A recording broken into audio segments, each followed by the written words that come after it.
attract my boys. Once you end up with a single mother, you perpetuate the culture of being brought up by a single mother as well. What do you do?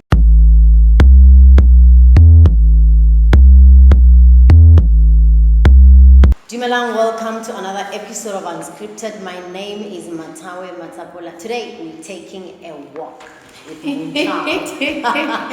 Welcome to Unscripted. How are you? I'm awesome. How are you? I'm alright. I mean, your presence is felt everywhere you go. You are noticed everywhere you go. How did you make sure, Uguti, wherever you are, people have to start pointing that there is somebody here, there is Moonchild? How did that come about? I think because I'm a last born and I love attention.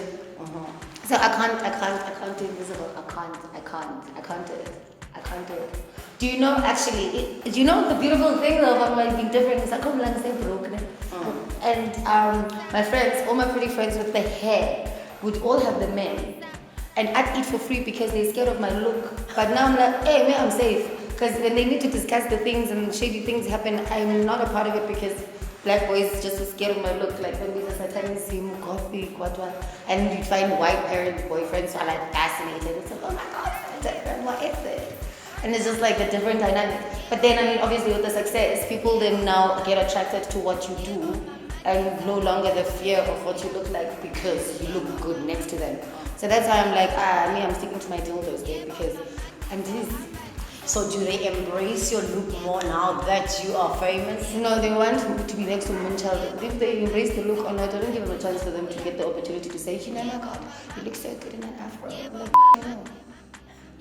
That's why I'm comfortable. I can wear a broom, I can wear the sky, I can wear anything I want because I'm comfortable with my beauty. The moment I have beauty as my limit, it cuts out my creativity because instead of having a whole snake skin on my face, I'm worried about the contouring. That's already a scene cut out. So I'm limiting mine. So it comes with the comfort. I think the freedom comes with the comfort of knowing.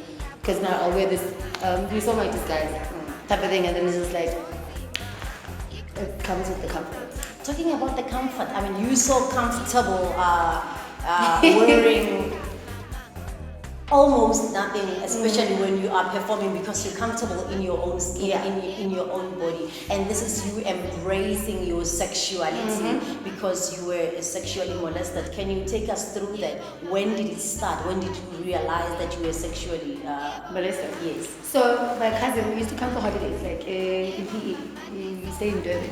And just like all the time, I didn't know it was molestation this whole time. Do you realize, like I only realized I was being molested by this guy when I'd been living in Joburg for 3 years. And this is after high school, this is after my varsity, I didn't realize.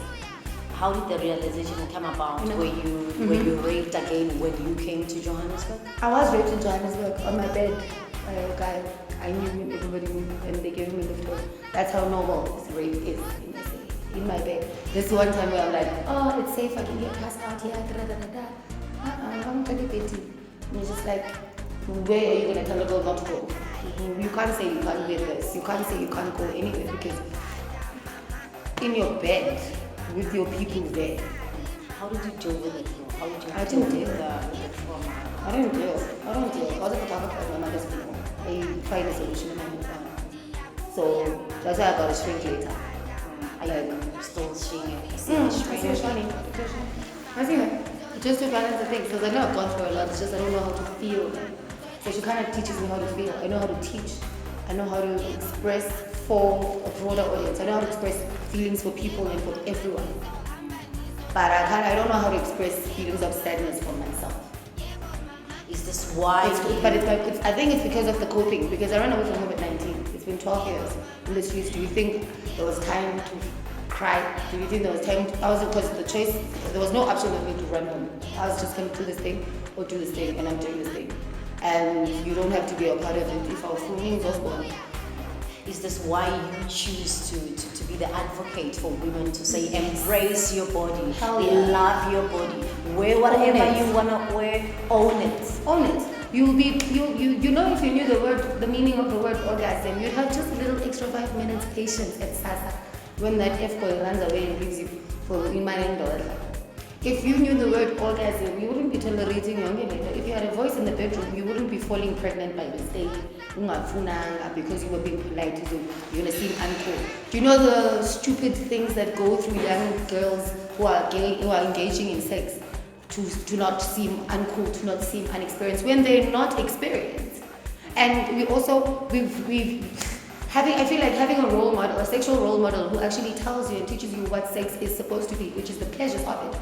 You should know the difference, even if you're not allowed to think about it when you're violated, because that's not what Moon said it was about. The reason I'll have my AIDS tests live on my Instagram is because I'm not promoting promiscuity. I'm promoting having a voice when you engage in sex, because you will forever be a nut busting hoe. What would you say to that young girl who was violated and now they are a bit older and they're not owning themselves in a way, and they are so shy or they are reserved? Their life is just a mess and they don't know how to move on from that. Not everyone has access to psychologists, so right. Maybe I get mine through writing music for other people. You know what they say, people that save need saving. So I live through touching people and trying to make sure that the children, making sure that children are vocal. Do you know another beautiful thing? I had a friend of mine who was doing interviews for radio and research. And she was going to primary schools and she kept asking, it's so amazing how I was speaking to children and asked them who's their favorite personality and they'd say you. And she'd ask why. Because when a guy cheats on us, we don't beat each other up, we beat him up. And that's what we get from Moonchild. We don't have to put each other down. And kids have the confidence. So when can we expect the naked club? What's going on with the naked club? The naked club, I need to have my beach house first. So that you're wearing bikini, you're half naked at the beach. You can go back to the beach. Alright, let's talk music. What are you currently working on? I mean, you've got a single out with Heavy K. It just came out last week. Yes. So exciting. Talk about that. What's the single about? It's so awesome. Okay, so it's our first emotional single. I think it tapped into the fact that both Heavy and I are from Port Elizabeth and all come from the hustle and stuff. So it's like our hometown, the reassurance of when you leave home and sometimes your parents are scared for you and all that jazz. You see, like, I'm talking for people because my mom wasn't scared for me when she left. I'm not going to build my mom a house because she's dead. But, I can speak for everyone else that's a hard worker. Do you get what I mean? So I can speak for people more than I can speak for. It's like a shrink. You help the world, but you need to shrink yourself. I also heard that you have your first international movie that you were featured on. Tell us about the road. Some beauty things are happening there. What's going on? Andy Kwadakula film. I'm so rude. It's so cool though, because it's like I brought out my like township food, my township lingo, which is still like the Konglish, but I'm excited about it. I'm so excited about it. But then I know I'm gonna judge it when I see it, cause like I like it's all or nothing. So when it comes out, I better not look like it's a favor just because I'm on TV. It better look like I put in my energy. So I put in my energy. I did. It was beautiful. It was fun. What is 2019 holding for Moonchild? What can we expect from you in 2019? I know they're holding my Grammy, but I'm still going to do my album in America and London. So I've got a concert with Gorillas in London because we've got a project together. So we're finally launching. And then I'm doing some stuff with Paris. I'm doing some stuff with crazy label I can't disclose because it's, by the way, you know I'm independent. So I'm doing stuff with crazy label outside for the hugest person in the world. And I can't say, I needed to just show up and shut down. It's gonna be insane. It's insane. I've sent the music. It's crazy. I'm shooting music videos for the Nigerian artists, like the top 5 artists. I've got songs with the 3 of them and the main artist in Nigeria. And then it's crazy. You're gonna spin. Children are gonna be like, oh I'm dreaming little. So you're saying to kids, don't dream little. Yeah, dream to the max. Do you know my biggest motivation? So when I moved here with 500 rands, a sewing machine, and my suitcase. Because for as long as I've got my machine, I can always make people clothes. So I moved here, and when I got here, I said I will never work at a call center. because I don't want to teach my children how to survive the world. I want my children to direct how they want to live in the world.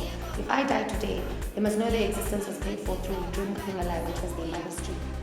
And no one can take that away from them. So that was my biggest experience. Talking about children, I mean, let's talk about motherhood. You are a mother of 3. What Yeah. kind of a mother are you? I mean, I'm like this. My You're like daughter is a this. musician as well, artist. She writes. So she'll open up for me. I mean, my children know me as I am. They were born to a mother with colorful hair, so their normal is me. So they probably have to adjust to the world because the world is weird to them because the household is me. I've got my toys here. I've got to be like, hey, my toys in that drawer. Oh, I forgot the toy. And I'll put it away. I'm me. There's no, no, I'm me. Like, I tell my daughter, be like, oh, you bastard, nigga, you're the she'll be like, but they know. They know. you get to They drop just them like, off at school. no, babe, I can't. They live with a nanny. See, I'm going to attract my boys. Once you end up with a single mother, you perpetuate the culture of being brought up by a single mother as well. What do? You need to be a mother and complain about stuff. So,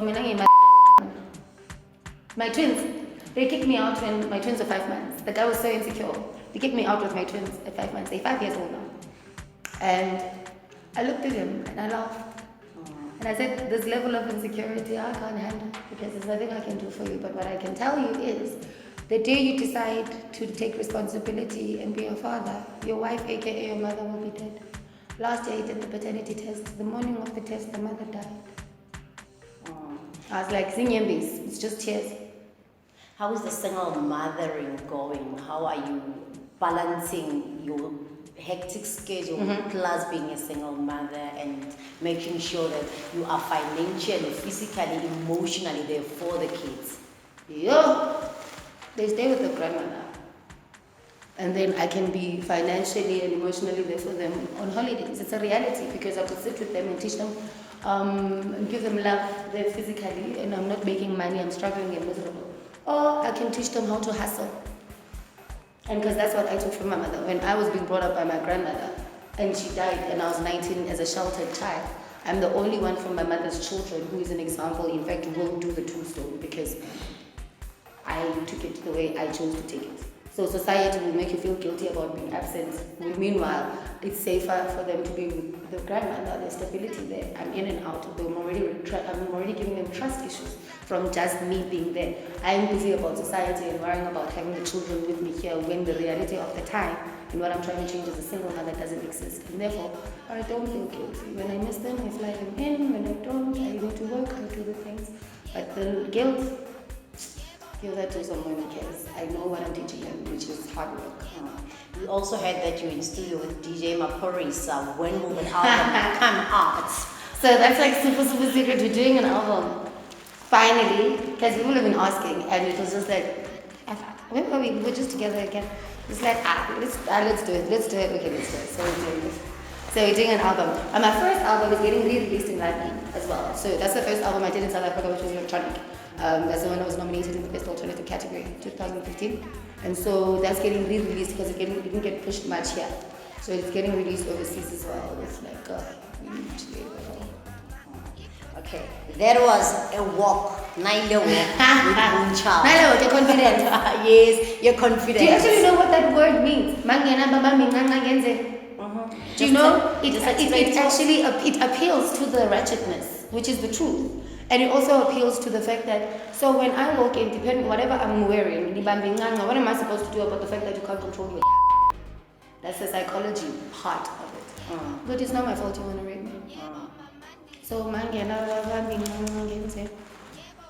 we took the walk and thank you so much for coming through. Thanks for having me.